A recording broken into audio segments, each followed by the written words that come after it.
We legitimately don't know what China is doing on the other side of the moon. No, we don't. Yeah. I'm getting real upset. If China can cool their quantum computers with helium-3 before we can, the jig is up. This is part of the power of space. And this goes back to why truth and information is the most important element. It's back to Sun Tzu and the art of war. Know thy enemy, know thyself. And if you are deceived in your own arrogance, eventually you're going to be a dead man. What is helium-3 energy? Yeah, so helium-3 is an element that doesn't get to Earth very much because our atmosphere and our gravitational field prevent it from landing on the Earth. So an ounce of helium-3 on the Earth is very, very expensive, and the business case doesn't really close. But on the moon or on the asteroids, there's a ton of helium-3. And so to give you an example of what it means, if we were to mine the moon for helium-3, we could, at the current level of electricity use in America, or not in America, in the globe, we could power the energy needs of the human race for thousands of years based on the helium-3 that's on the moon right now. And so the twist there is China is there on the moon, on the far side of the moon. We don't know what they're doing because we don't have infrastructure up there to even see what's going on. But we do know they're mining helium-3. And so we legitimately don't know what China is doing on the other side of the moon. No, we don't. Because the other side of the moon, most people may not know this, but you only see one side of the moon in the way that it rotates and orbits around the Earth. It's a very interesting phenomenon in orbital mechanics. But it's and so unless we have a constellation of satellites flying around the moon that can see and understand what's going on, we're blind, and that's one reason they're over there. But let me give you a commercial. Getting upset, Steve. Yeah, I'm getting real upset. So this goes back to a strategy and why I'm in the space business, because space is the place where if America does not change our strategy and how we're investing in space, we will become victims to others that use space as a way of dominating the energy market, but also the information market. So here's an example. About a month ago, Microsoft announced their quantum computing capability, which is just next level and awesome. But they need to cool it down to 80 millikelvin, which basically is almost down to the point where the molecules don't even move. Okay. There's really no way to cool it efficiently down to that level. Hydrogen would only get you down to maybe 1 Kelvin. You need to go, much lower than that. Helium-3 can do it like that.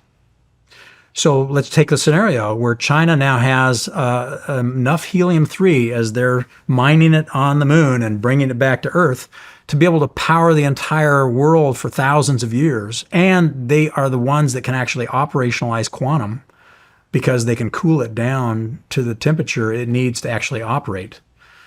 Now, quantum sensing, quantum communication, when you start looking at and quantum computing, when you start combining those three quantum capabilities, sensing, computing, communication, and you can affordably cool it down to the levels where it can be operationalized. Now you've broken every code that ever was. I don't care how good your encryption is. They see every secret, every code, everything, from Bitcoin to, things like, the techniques of blockchain. Forget it. It's all going to change. And so there's an example of why not being in space with logistics and infrastructure to be able to move, to see, and to operate can make you vulnerable. How long has China been on the far side of the moon? Well, it's been quite a while. You can look back. It's been at least 2 years. The problem here is in my view, it is that we do not have a sense of how dramatically things will change with these technologies that are in space.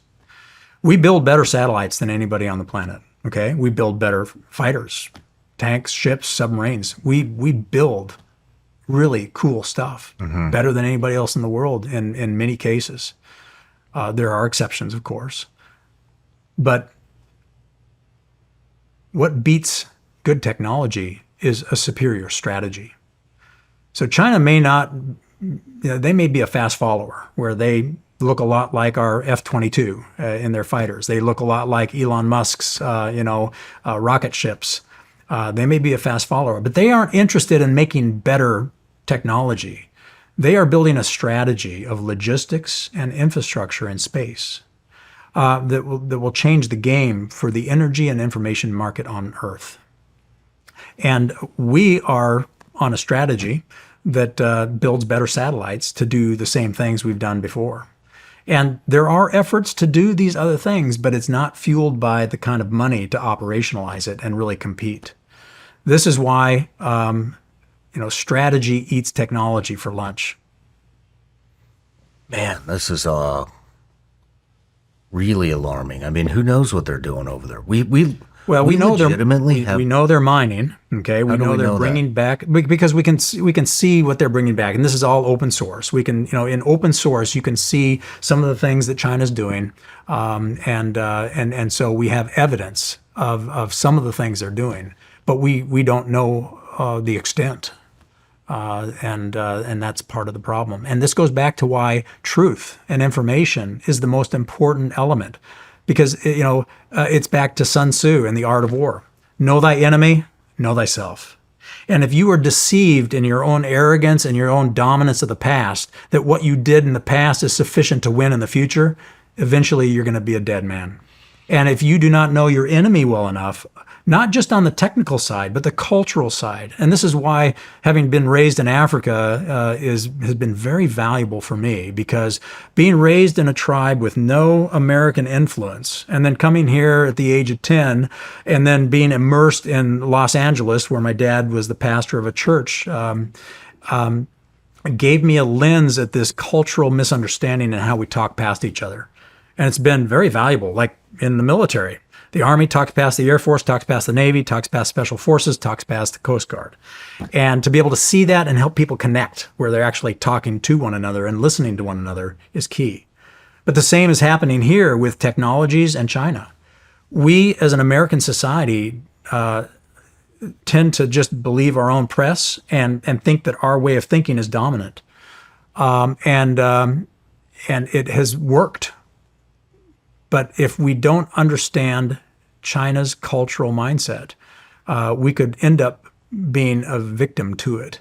Now, it's really important here to state two facts. One, the Chinese people are beautiful. The Russian people are beautiful. People in every culture are just beautiful people. But whenever you are under a governance rule set that steals away freedom, steals away freedom of choice, which is something I believe has been planted in the hearts of every human being, and the Bible tells us, and God is clear, free choice, free will. This is how we know whether you're good or bad. If you have no freedom, I don't know if your heart is good or is bad, because you don't make any choices. You're being forced to make choices that, and so when I see systems like communism, socialism, that have a historical precedence rooted in human nature of murdering its own people in order to maintain control and taking away personal freedom. This is why we have to be so careful, and why what you're doing is at the core of our survival as a nation. Because free will is predicated on understanding truth. You got to know what's going on in your strategic environment, or again, you're not free. You're making a decision that has been shaped in your brain by somebody that's trying to get you to do something in their interest. And you're actually doing something counter to your own self-interest. So in order to understand what China is doing, what Russia is doing, and what is going on in the world, we have to be able to understand truth. And truth has been morphed and mutated. In fact, the information domain is now a battle space. We used to believe the TV. And when we found out the TV was lying to us and our government was lying to us, then social media and this new technology came about, and we're like, oh, starting to rush there. How do I triangulate truth here? And now we see that liars and storytellers that are trying to get us to believe something that is not true have infiltrated the social media and even the podcast world. So I say we're like teenagers in this information age, and we still don't have the tools to triangulate truth quickly enough to be able to not make mistakes and drive ourselves off our own cliff. And so our society is in a very vulnerable place right now, where we're trying to hunt. And this is why you're so valuable, because you are taking the time to talk to multiple people to understand where the truth lies. And it's incredibly important. Thank you. I can't get my mind off of China being on the other side of the moon for years, and we have not sent anything up there.